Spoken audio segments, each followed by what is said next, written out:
سلیم سچوانی صاحب سے بھی بات کر لیتے ہیں. سلیم سچوانی صاحب کے بھی کونسلر تھے, ٹاؤن ناظم بھی ہیں اور بھی عہدیداران ہیں. آپ لوگوں کے ساتھ بھی یہی مسائل ہیں, کوئی اختیارات نہیں ہیں؟ جی نہیں, میں کونسلر تھا نا, میں ٹاؤن ناظم ہوں. نہیں آپ کے پی ٹی آئی کے, ہاں پی ٹی آئی کی بات کر رہی ہوں. آپ تو اس کو ریپرزینٹ کر رہے ہیں. چیئرمین بھی ہیں اور ٹاؤن ناظم بھی ہیں. مگر بات دیکھیں, بات وہیں پہ آ جاتی ہے کہ ہم اپنے مذہب کو بھول چکے ہیں. ہم نماز پڑھتے ہیں 5 ٹائم کی, مگر نماز قائم نہیں کرتے, جس کا ذکر بار بار کلام پاک میں آیا ہوا کہ نماز قائم کرو, نماز قائم کرو. اہدنا الصراط المستقیم ہم ہر نماز میں پڑھتے ہیں, مگر نماز سے باہر جانے کے بعد ہم جو سیدھا راستہ اللہ بتاتا ہے وہ اس سے بھٹک جاتے ہیں. اللہ تعالیٰ کلام پاک میں فرماتا ہے کہ اپنا کام اچھے طریقے سے کرو. اب آپ مجھے بتا دیں کون سا تعمیراتی کام ہے یا کون سا ایسا کام ہے جو ہم اچھے طریقے سے کرو. ہر کام کو ہم تھک پٹی لگا کے جان چھڑا کے کر رہے ہوتے ہیں.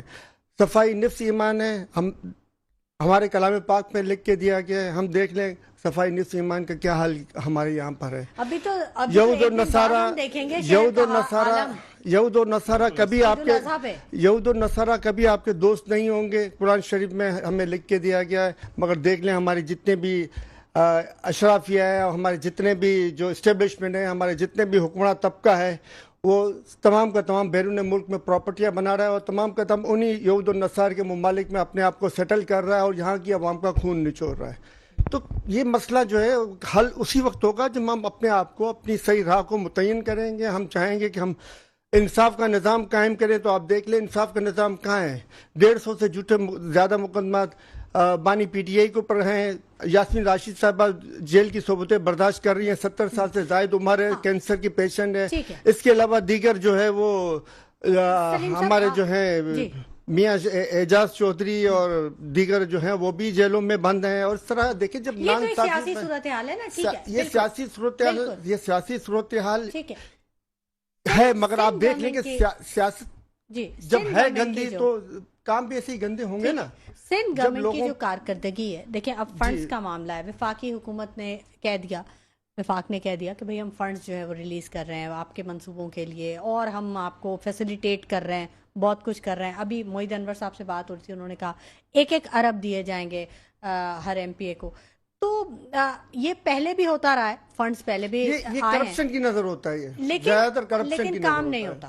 کام نہیں, اس میں سے 70 to 80% جو ہے آج کل کرپشن کی نظر میں ہو رہا ہے, کام نہیں ہو رہا ہے. سڑک آپ ایک بھی سڑک آپ یہ نہیں کہہ سکتی کہ کراچی کے اندر یہ فلاں سڑک ہے جو انٹرنیشنل اسٹینڈرڈ کے حساب سے بنائی گئی ہے. ایک سڑک آپ میرے کو نہیں کراچی تو کراچی پورے پاکستان میں آپ نہیں دکھا سکتی انٹرنیشنل اسٹینڈرڈ کے مطابق. ہاں آپ کو کچھ موٹر ویز وغیرہ پنجاب میں اچھے بنے ہوئے ہیں, اچھے بنے ہوئے ہیں,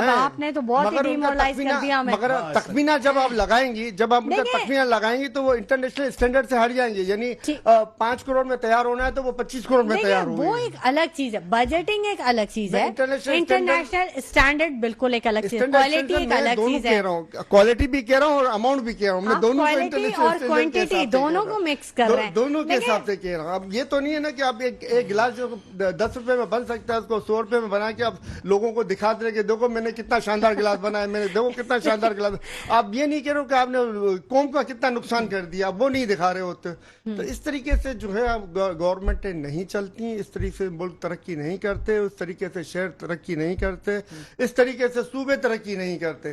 تو جب تک ہم اپنے آپ کو, ہمارے گریبانوں کو ہم سدھاریں گے نہیں, جب تک ہم اپنے آپ میں بہتری نہیں لائیں گے, اس وقت تک ہم آگے نہیں جا سکتے. سلیم سچوانی صاحب لاسٹ کمنٹ میں آپ سے لینا چاہوں گی, بتائیے. دیکھیں جی, انہوں نے جو نون لیگ کے ریپرزینٹیٹو نے جو بات کی, تو جس طرح کی ان کی حکومت ہے اسی طرح کی ان کی بات تھی.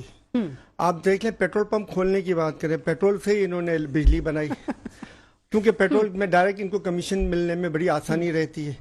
جبکہ خان صاحب کے دور کے اندر میں پیٹرول کی کنزمپشن کم کرنے کے لیے ٹویوٹا کمپنی سے معاہدہ ہوا تھا کہ الیکٹریکل کار بنائی جائیں گی پاکستان میں, اور الیکٹرک کار کا کارخانہ لگنے والا تھا جو ریجیم چینج کے بعد وہ انہوں نے ملتوی کر دیا, کیونکہ ریجیم چینج کے بعد انہوں نے بجلی کی اور دیگر مدد میں جو ہے نا انہوں نے اتنی ہائی کر دی ریٹس کے کمپنیوں کے لیے دشواری ہو گئی کام کرنا, اور ٹیکسیز وغیرہ, اور یہ وہ انہوں نے سمجھ لی کہ پاکستان کو ایکسپورٹ سے امپورٹ کمپنی کی طرح, کمپنی ملک کی طرف بنانے کے لیے ان کی بھرپور کوشش رہی ہے. اور اس کے آپ دیکھیں 1 سے 1.25 سال کے اندر یہ اپنی کارکردگی دکھا رہے، غربت کی لکیر سے نیچے تقریباً 1 سے لے کے 1.25 کروڑ کے افراد جو ہے نا، یہ صرف ان کے اس والے عہد کے اندر میں جو 1 سوا سال کا ان کا عہد بنتا ہے اس کے اندر چلے گئے ہیں۔ لوگوں کی حالت جو ہے وہ کوئی پرسان حال نہیں 10 لوگوں کروڑ سے کا، زائد لوگ جو ہیں وہ غربت کی لکیر سے بالکل، اور ٹوٹل اگر آپ دیکھیں تو ٹھیک ہے، بالکل، ٹوٹل اگر بہت ہم شکریہ۔ دیکھیں تو یہ اس سے بھی زیادہ بن جاتے ہیں۔ ٹھیک ہے، اور پمپوں کی بات کریں تو بھئی الیکٹریکل آئیں گے، الیکٹریکل پمپ لگیں گے تو بات سمجھ میں آتی ہے۔